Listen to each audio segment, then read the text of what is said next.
ازيك يا شباب؟ دي المحاضرة الأولى في الفسيولوجي، هما 2 بس فيخلصوا بسرعة يعني إن شاء الله، ومش هاخد فيهم وقت كتير. بس قبل ما نبدأ ادعوا لزميلتنا أميرة بالرحمة، ربنا يغفر لها ويصبر أهلها يا رب، ونبدأ المحاضرة عشان إيه يعني نخلصها بسرعة يعني. طيب simple muscle twitch، يعني ايه simple muscle twitch؟ هو اصلا اي انقباض للعضله، اي contraction هو عباره عن يا اما simple muscle twitch في فايبرز من العضل كتير، يا اما simple muscle twitch في نفس الفايبر كتير. هو ده يعني ده هناخده في المحاضره الثانيه، ده السميشن ازاي العضله اصلا ككل بتنقبض، اللي هو عباره عن يعني كتير من السمبل muscle twitch دي. ايه هي السمبل muscle twitch؟ هي عباره عن single sudden contraction lasting for a fraction of a second that can be initiated by electrical excitation. يعني بيروح electrical impulse جاي من النيرف، تطلع الاسيتيلكولين، يروح يعني يفتح الريسبتور، يفتح الصوديوم، يدخل الصوديوم جوه، مش عارف يعمل لي ايه السيركوبلازم وبلا بلا بلا. المهم ان في الاخر ان الالكتريكال اكسايتيشن ده بيعمل لي تويتش في المصل، اللي هو انقباضه سريعه جدا. ماشي طيب it include ايه؟ 3 بيريود. في بيريود latent بيريود دي التايم من اول ما يحصل ابلكيشن للستيمولس، من اول ما الالكتريكال اكسايتيشن يحصل لحد بدايه الكونتراكشن. ما هو في وقت، ما هو الالكتريكال اكسايتيشن ده هيحصل، فايه اللي يحصل؟ يطلع الاسيتيلكولين يروح يمسك في ريسبتور، الاي تي بيز بتاعه الصوديوم والبوتاسيوم تفتح، فيدخل لي صوديوم جوه. لما الصوديوم يدخل جوه يغير شويه حاجات في الخليه، يخلي الكالسيوم يطلع بره السموث سايتوبلازميك ريتيكولم. الكالسيوم لما يطلع بره يروح يعمل بايند لتروبونين سي، وتروبونين سي مش عارف يروح للاكتين والمايوسين ويغير فيهم، يعمل لي البوند والاكتين يشد في المايوسين. كل الفتره دي لحد ما المايوسين يشد الاكتين، كل ده ليتنت بيريود من اول الابلكيشن بتاع الستيمولس لحد الكونتراكشن. تمام. طيب الكونتراكشن بيريود هتقعد 0.04 سكند، والريلاكسيشن ده 0.005. بس هي مش مهمه ليه؟ لان الموضوع ده بيختلف من ماسل لماسل، مش كل الماسلز فيها نفس العدد ده من ايه، من الثواني يعني. طيب نبدا اول حاجه بالايزوتونيك كونتراكشن. بس قبل ما نقوله هنشرح بس ايه السلايدنج فيلامنت ثيوري، اللي هي نظريه الخيوط المتزحلقه باين. المهم خدناها في ثالثه ثانوي. المهم ان هي عباره عن ايه، لو حد يعني لسه ما جاش معانا ثالثه ثانوي، جاي مثلا من السودان او جاي حد جاي من بره من السعوديه او كده، ما يعرفش حاجه عن الموضوع ده، ما اعرفش، خدناها تقريبا في ثالثه ثانوي في اولى. طب المهم ان هو ده المايوسين اهو، ما اعرفش الماوس بيعلم ولا لا، بس ده المايوسين وفوقه الاكتين. وعشان يحصل انقباض انت في الاول بتبقى عامل كده فبيبقى بعيد عن بعض، بعد كده المايوسين بيطلع الحاجات بتاعته دي، يشد الاكتين ناحيه جوه، فبيجي الاكتين ويمسك في بعضه. فلو تيجي تبص تلاقي ان المصل او الكونتراكتايل اليمنت بتاعت المصل اللي هي السيركومير اللي احنا بنتكلم عليها دلوقتي صغرت. لما صغرت يعني عملت شورتنج، والشورتنج ده هو اللي بيبان لما انت تيجي تعمل انقباض، او مثلا تيجي تشد البايسبس بتاعت ايدك عشان تشوف هي بقت كبيره ولا لا بعد اول يوم جيم، بتلاقيها صغرت. بتلاقيها صغرت ليه؟ لان ده اللي حصل، الكونتراكتايل اليمنتس كلها صغرت، فالمصل ككل صغرت. حلو. طيب عشان تبقى عارف ده اللي بيحصل اهو، انه اول حاجه المايوسين هيد سبليت اي تي بي، بيجي الاي تي بي اهو ويمسك، وبعدين يخليه يمسك هنا، وبعدين يشده. لما يشدوا الاكتين يقرب فيعمل شورتنج للمصل، بعد كده يسيب عن طريق اي تي بي تاني. ده اللي بيحصل. تمام. نبدا بقى اول حاجه بالايزوتونيك كونتراكشن. يعني ايه ايزوتونيك كونتراكشن؟ ايزو يعني حاجه ثابته، حاجه ما اتغيرتش. تونيك يعني التون، التون ما اتغيرتش، التون ثابته. طيب isotonic contraction is the contraction against a constant load with a decrease in muscle length. The tone of the muscle is fixed. زي فين؟ في الكونتراكشن اوف بايسبس عشان تعمل ليفت لاي مصل. لو نعتبر ان دي البايسبس، ده ايزوتونيك كونتراكشن. ليه؟ انت دول 3 كيلو جرام، وانت زي ما قلت رحت اول مره الجيم، ف 3 كيلو جرام بالنسبه لك حاجه قليله، فتيجي تيجي تشيلها، تلاقي ان انت بتشيلها عادي وبتنزل تاني عادي، وبتشيلها عادي وبتنزل تاني عادي، وهكذا. فالمصل بتاعتك بيحصل لها كونتراكشن، بتصغر اهي، صح؟ ليه؟ لان هي قادره ان هي تشيل الوزن ده، فده بنسميه ايزوتونيك كونتراكشن. التون هيبقى ثابت، المصل بتاعتك بيجي لها اكسايتيشن معين، الاكسايتيشن ده هيعمل كونتراكشن معين، الكونتراكشن ده بيبقى ثابت، ما بيقعدش يزيد ده لما انت تبقى مش قادر تشيل الحاجه، فكل شويه ستيمولس يزود على اللي قبله، ستيمولس يزود على اللي قبله، فاهمني؟ طيب يبقى ده الايزوتونيك كونتراكشن. بيحصل فيه ايه؟ بيحصل فيه شورتنج للمصل. بيحصل فيه ايه تاني؟ يبقى فيه ايزوتون، يعني التون ثابته. ماشي. طيب ايزومتريك كونتراكشن، ايزو يعني ثابت، متريك يعني مسافه، يبقى في مسافه هتبقى ثابته. طيب muscular contraction involves shortening of the contractile elements. الكونتراكتايل elements اللي هي دي كل ده الكونتراكتايل elements اللي هي الايه، الساركومير، هي بيحصل لها فعلا شورتنج. يعني لو جالك في الام سي كيو يقول لك في الايزومتريك كونتراكشن بيحصل شورتنج في الكونتراكتايل element، صح؟ ليه؟ لكن ما بيحصلش شورتنج في المصل ككل. ليه؟ لان المصل have elastic and viscous elements in series with the contractile mechanism is possible for contraction when sliding of actin ومايوسين يحصل، بس without a decrease in the length of the whole muscle. تمام. يبقى ده اللي بيحصل في isometric contraction، تلاقيش اصلا ينسى بيتغير زي ما انت شايف، بس هو فعلا حصل contraction. طيب لازم تبقى عارف ان الورك بيساوي الفورس في الديستنس. اي ورك يعني الطاقه او الحاجه اللي هتتعمل، يعني نتيجه الحركه اللي انت عملتها دي لازم يبقى فيها ورك، انت بذلت ورك. الورك ده بتبذله امتى؟ لما تاثر على حاجه بفورس، والفورس دي تسبب ديستنس. حلو. يبقى لازم فورس ولازم ديستنس، زي ما احنا قلنا في الايزومتريك مفيش ديستنس، فبالتالي فورس تايم زيرو، اي حاجه تايم زيرو بزيرو، يبقى مفيش ورك. يبقى في الايزوتونيك كونتراكشن الاولاني كان في كونتراكشن وفي شورتنج اوف ذا ماسل، اما هنا انت في الايزومتريك ايه اللي حصل؟ انت اكنك مثلا بتزق حيطه، او اكنك بتشيل وزن انت مش قادر. انت هنقول اول يوم الجيم مش هتعرف تشيل 6 كيلو عشان انت ضعيف. المهم يعني انت لما تيجي تشيلها هتلاقي ان المصل اصلا بتاعتك مش بتشيلها. هل المصل كونتراكتد؟ وبتبذل جهد والمصل بتتعب ولاكتيك اسيد بيتراكم، بس انت مش بتشيلها اصلا. ليه؟ لان هي وزن تقيل عليك، فبالتالي بيحصل ايزومتريك كونتراكشن من غير ما المصل اتحركت، من غير ما انت حركت الحاجه، مفيش ورك دان، انت ما شيلتهاش من على الارض، انت ضعيف، انت ما شيلتهاش من على الارض. ماشي. المهم isometric contraction يبقى مفيش. في الايزوتونيك contraction there is distance so the muscle does work, whereas in the isometric contraction the distance is zero so the work is zero. بس. طيب بعض الخصائص بقى بالراحه كده وكلها بالفهم، والله مش هتقدر تحفظ اي حاجه. tension زي ما احنا قلنا هي ايزوتونيك فالتنشن كونستانت، هنا التنشن هي ايزومتريك يعني مش ايزوتونيك، فبالتالي التنشن بيزيد. ليه التنشن بيزيد؟ لانك بيدي اكسايتيشن فما تقدرش تشيل ال 6 كيلو، يدي اكسايتيشن تاني فيزيد التنشن فانت مش قادر تشيل ال 6 كيلو، وهكذا وهكذا لحد ما الموس بتاعتك اصلا ما تقدرش تشيل خلاص، توصل لاعلى درجه ماكسيمم تنشن انت تقدر عليها. ماشي. طيب اللينث في الاول احنا قلنا في ايزوتونيك هو مش ايزومتريك، فبالتالي اللينث بيديكريز عشان تكونتراكت. هنا اللينث ثابت بتاع الماسل ككل مش بتاع الكونتراكتايل اليمنتس، لان الكونتراكتايل اليمنتس لازم عشان يحصل كونتراكشن اصلا، ونسميه ايزوتونيك كونتراكشن او ايزومتريك كونتراكشن لازم الكونتراكتايل اليمنت اللي هي الساركومير تصغر. ماشي. طب الورك دون في ورك لان في ديستانس اكوايرد وفي فورس انت اثرت بيها. هل هنا في فورس؟ في فورس. يبقى لو سالك there is force in isometric contraction في فورس. طب في isometric في فورس. طب ايه اللي مش موجود؟ اللي مش موجود هنا الديستانس، عشان كده الورك هنا كام؟ بزيرو. طيب الافشنسي بتاعت المصل هي كميه الطاقه جوه الخلايا العضليه اللي بقت بذلت او من الاي تي بي اللي بذل عشان يؤدي ورك، عشان يؤدي كميه طاقه بره معينه. فاهمني؟ فاللي حصل هنا ان في الايزومتريك انت اصلا ما حركش حاجه مكانها، فالورك زيرو، فالطاقه اصلا زيرو.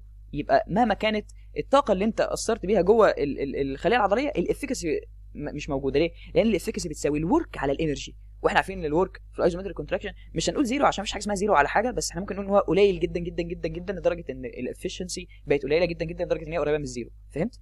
اما في الايزوتونيك كونتراكشن الورك انت عملت ورك صح، الورك ده بقى بنقسمه على الانرجي اللي بذلت جوه الخلايا العضليه. هل كل الانرجي اللي بذلت جوه الخلايا العضليه اثرت وعملت لي الكونتراكشن ده؟ لا. ليه؟ لان الكونتراكشن حافظين عليه ده هو الشورتنج اوف ذا ماسل. طب الشورتنج اوف ذا ماسل، طب ما احنا جوه الخلايا العضليه بذلنا جهد او طاقه او اي تي بي في حاجات تانية، زي انك ترجع الكالسيوم جوه السموث اندوبلازميك ريتيكولوم، زي الهيت انرجي اللي طلعت من العضله وهي بتنقبض. كل الكلام ده ما ادالكش الورك اللي انت عايزه، فبالتالي الورك 25% بس الافشنسي بتاعت العضله، اما الباقي هو طاقه ضايعه في حاجات تانية زي اعاده تكوين الطاقه او حركه الموليكيولز جوه الخليه او الهيت، كل الكلام ده. ماشي. طيب الديوريشن ده طبعا لونجر وده طبعا شورتر. ليه؟ لان ده فيه فاتيج اسرع بكتير، هتعرف بعدين ليه، بس هو فاتيج اسرع بكتير لانك انت مش قادر تشيلها اصلا. طيب انرجي نيدد، هنا بقى الانرجي مور، هنا الانرجي ليس. ليه؟ بص هي الانرجي اصلا تعتبر هي الورك. ماشي. فانت هنا هتحتاج انرجي كتير. ليه؟ لانك هتعمل ورك كتير. طب هنا انت مش هتعمل ورك اصلا، يبقى الانرجي انت هتستخدمها قليله، بس ستيل في انرجي بذلت على شكل فورس، فبالتالي هنقول ان في انرجي بس ليس ذان اللي فين؟ اللي في الايزوتونيك كونتراكشن. طيب الاكزامبل هنا كونتراكشن بالبايسبس تو ليفت ان اوبجكت، وهنا كونتراكشن في الكوادريسبس تو ستيف ذا ني. الكوادريسبس لو انت اصلا فارد رجلك مش بتلاقي دايما الكوادريسبس اللي هي عضله الفخذ الاماميه مش بتلاقيها كونتراكتد قوي، لكن انت ممكن تشد رجلك قوي تحاول ان انت تعمل هايبر اكستنشن، بس ما بتلاقيش حاجه بتحصل، ما بتلاقيش يعني مش بتلاقي كف رجلك بقى في بقك، لا انت بتلاقي ان عضله الكوادريسبس الاماميه شدت. طب هل هي هنا شدت مع حاجه اتحركت؟ لا، فده بنسميه ان هو ايه؟ ايزومتريك. طب الكونتراكشن في البايسبس ليفت ان اوبجكت ده اللي احنا لسه قايلينه فوق، لما تيجي تشيل اي حاجه زي كيس او كده. تمام. طيب تايبز اوف سكيلتال ماسل فايبرز، احنا كده خلصنا المقارنه من ناحيه الايزوتونيك والايزومتريك. طب بالنسبه للسكيلتال ماسل فايبر انواعها هي نفسها ايه؟ في فاست وفي سلو. ماشي. والفاست والسلو مش هقول لك ده في عضله كلها فاست وفي عضله كلها سلو، لا مفيش حاجه اسمها كده. هي العضله يعني فيها شويه سلو وفيها شويه فاست، على حسب الفانكشن بتاع العضله دي هيتقسم عدد السلو وعدد الفاست. يعني في عضلات نلاقي فيها فاست كتير وعضلات فيها سلو كتير، زي ايه؟ زي الاوكيولار مثلا اللي فيها فاست كتير. طب والسوليوس ايه هي السوليوس؟ السوليوس هي عضله في، عارف السمانه؟ ماشي. السمانه فيها عضل سوبرفيشال وفي ديب. ماشي. وفي العضل ده كله انت عارف ان هو مربوط تحت بالتندون بتاع اكيليس عشان يربط في الكعب. العضله دي هي اللي مربوطه فعلا في التندون بتاع اكيليس تندون، بس هي بقى الديب، يعني هي مش السوبرفيشال، لا هي ديب، دي السوليوس ماسل. ماشي. فهي معظمها سلو فايبرز، اما الاوكيولار ماسل زي عشان تحرك هناك يمين وشمال وفوق وتحت والكلام ده كل ده فاست فايبرز. تمام. طيب الفرق بقى ليه بنسمي ده وايت وليه بنسمي ده ريد وكل الكلام ده هنشرحه برضه دلوقتي بالراحه. الفايبر سايز في الفاست فايبرز هيبقى لارج. ليه؟ عشان يعمل لي رابيد وسترونج كونتراكشن. طيب بالنسبه للسلو فايبرز لا، هيبقى سمول. تمام. طبيعي فاست لازم يبقى لارج. طب الانرفيشن لازم يبقى عنده لارجر نيرف فايبر. ليه؟ لان اللارج نيرف فايبرز هتقدر تعمل اكسايتيشن لللارج ماسل فايبرز. فاهمني؟ يعني انت لما تيجي تاخد في المحاضره الثانيه هتلاقي انه لا، هتلاقي انه بيقول لك ان في اصلا ساعات اكسايتيشنز مش بتقدر تعمل، ساعات نيرف امبولسز مش بتقدر تعمل اكسايتيشنز لبعض النيرف فايبرز، بعض الماسل فايبرز اسف، لان هي تبقى كبيره قوي عليها. تمام؟ المهم يبقى انرفيشن هحتاج لارج نيرف فايبر اما هنا سمولر. طب الجلايكوليتيك انزيم، الجلايكوليتيك انزيمز يعني الانزيمز اللي انا هستخدمها في ان انا اعمل جلايكوليسيس او جلايكوجينوليسيس، يعني المهم ان انت هتستخدم جلايكوجين. هنا بتستخدم لارج اماونت. ليه؟ لان هنا انت تستخدم انيروبيك ريسبيريشن للمصل، انيروبيك ميتابوليزم، والانيروبيك ميتابوليزم ده بيحول الجلايكوجين لجلوكوز، فهحتاج والجلوكوز بيكسره عشان يديني انرجي، فهحتاج جلايكوليتيك انزيمز. هنا لارج اماونت وهنا سمولر اماونت. طب السموث اندوبلازميك ريتيكولوم هنا اكستنسيف، هنا ليس اكستنسيف. ليه؟ لان دي فاست فايبرز، فالمسؤول عن سرعه اصلا الاستجابه هو الكالسيوم، انه يطلع بسرعه من ايه؟ من سموث اندوبلازميك ريتيكولوم. لو انا عايز الكالسيوم يطلع بسرعه ويديني سترونجر كونتراكشن لازم يبقى عندي سموث اندوبلازميك ريتيكولوم كتيره متخزن فيها كالسيوم كتير. طيب البلاد سبلاي هنا ليس اكستنسيف وهنا مور اكستنسيف. طب ليه؟ لان هنا انا قلت ان انا بستخدم انيروبيك، يعني هو المفروض اصلا يعني نجيب دي اول عشان نفهم بقيه الحاجات. فليس اكستنسيف في الفاست فايبرز. ليه؟ لان الفاست فايبرز بتستخدم ايه؟ بتستخدم انيروبيك ريسبيريشن، والانيروبيك يعني لا هوائي، فبالتالي ما بيحتاجش اكسجين، فبالتالي ما بيحتاجش بلاد سبلاي because it doesn't need much oxygen. اما هنا مور اكستنسيف لان انا محتاج اكسجين. ماشي اي نعم هو سلو ومش عارف ضعيف وبلا بلا بلا، بس ستيل انا بستخدم اكسجين لان انا مش بستخدم انيروبيك ريسبيريشن، انا بستخدم ايروبيك. تمام؟ طيب الميتوكوندريا هنا فيور. ليه هنا فيور؟ because it doesn't need energy derived from oxygen consumption، اللي اصلا كان بيحول الاكسجين ده انه يقدر يحصل له utilization في الكونتراكشن هو كان في الميتوكوندريا.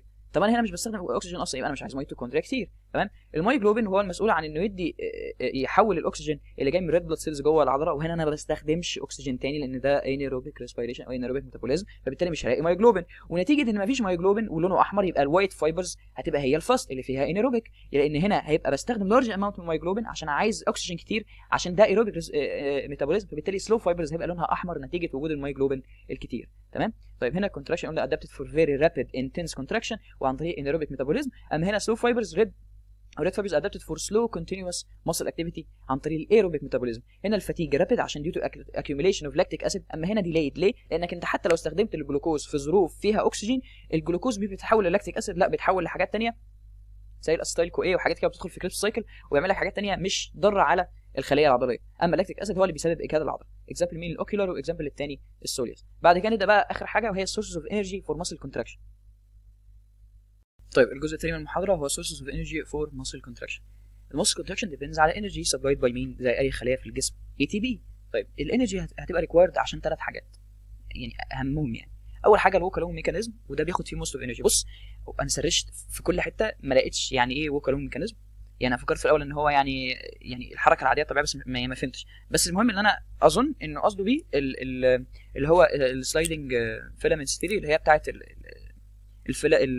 المايوسين والاكتين والكلام ده. هو ايه بيعمل كونتراكشن اللي هو الكونتراكشن العام، يعني الحاجات اللي بتاثر العضله وبتعمل شورتنج بتاعها، فده بيحتاج موست اوف ذا انرجي اظن. يعني عشان بس ما اكونش بفتي، لو حد برضو عارف الوكالون ميكانيزم يكتب لي في الكومنتات يعني عشان ابقى عارف او يبعت لي برايفت.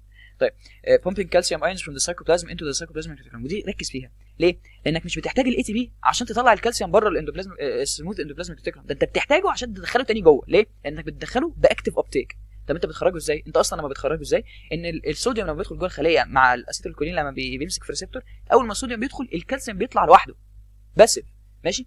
اما عشان تدخله تاني لا يا حبيبي، انت هتدخله باكتيف ترانسبورت، والاكتيف ترانسبورت بيحتاج اي تي بي. فركز ان هنا انت بومبنج الكالسيوم ايونز فروم ذا ساركوبلازم انتو ذا ساركوبلازميك ريتيكولوم. تمام؟ افتر ذا كونتراكشن از اوفر. طب ثالث حاجه الصوديوم بوتاسيوم بومب اللي هي بتدخل الصوديوم جوه. طيب دول الثلاث حاجات اهمهم الوكالون ميكانيزم او المهم. طيب the concentration of ATP in the muscle fiber is sufficient to maintain full contraction for only 1 to 2 seconds. يعني ال ATP اللي اوريدي معمول، اللي اوريدي موجود جوه المسل فايبر، هو sufficient انه يعمل لي كونتراكشن لمده ثانيه ثانيتين. ده بيحتاجه يعني العداء او بيسموه عداء. المهم الراجل اللي بيجري يعني لمده نص 50 متر ريس. طب ليه ما قالش 25 متر ريس؟ عشان ما فيش حاجه اسمها 25 متر ريس، هو قال حاجه 50، فهو نص 50 متر ريس. تمام؟ طيب ال ATP is split to form ADP. طيب هو ادينوزين ترايفوسفيت وتحول لي بعد ما استخدمت الطاقه اللي فيه لادينوزين دايفوسفيت، يبقى انا استخدمت الطاقه بتاعه الفوسفات اللي طلعت. طيب ذا اي دي بي از ريفوسفوريليتد، يعني رجع عليه فوسفات ثانيه عشان يكون لي اي تي بي ثاني جزيء طاقه ممكن استخدمه ثاني عن طريق كذا حاجه within another fraction of a second which allows the muscle to continue its contraction. There are several sources for the energy for rephosphorylation في اي دي بي. ايه هم بقى؟ عندي 3. اول حاجه الفوسفوكرياتين. ماشي؟ والفوسفوكرياتين هو ده يعني ايه؟ يعني انا عندي ريستنج ماسل موجود فيها اي تي بي والكرياتين، ماشي، الاثنين يجوا يتحدوا مع بعض، مش يتحدوا مع بعض، يعني الكرياتين بياخد فوسفات من الاي تي بي يعمل لي كرياتين فوسفات او اللي هو الفوسفوكرياتين، والاي تي بي اللي اتاخد منه فوسفات يطلع لي اي دي بي، تمام، يعني بقى ادينوزين داي فوسفات مش تراي فوسفات. بعد كده يجي الكرياتين كاينيز يقوم واخد الكرياتين فوسفات ده مع الاي دي بي مكسره ومديني كرياتين واي تي بي تاني، فاهم؟ فهي سايكل، يعني هي ما احنا بدانا بده وخلصنا بده. الاي تي بي ده بقى بيستخدم في ماسل كونتراكشن، لما يتحول لاي دي بي يقوم الاي دي بي متاخد تاني مع كرياتين فوسفات تاني وهكذا، فاهمني؟ فالاي تي بي ده بيجي من ايه؟ بيجي من الفوسفوكرياتين او الكرياتين فوسفات اللي موجود في المصل. طيب بنسميه ايه؟ بنسميه فوسفاجين سيستم. هنقول هو ايه دلوقتي. طيب فوسفوكرياتين which has a high phosphate bond also which when cleaved its released energy is used to form the ATP. يبقى الريليزد انرجي من الفوسفوكرياتين هي اللي احنا استخدمناها عشان نكون اي تي بي جديد. الكرياتين فوسفات لما عملت كسرته استخدمت الانرجي بتاعته عشان نكون ايه؟ اي تي بي، تمام؟ طيب the combined amounts of cell ATP and cell phosphocreatine are called the phosphogen energy system.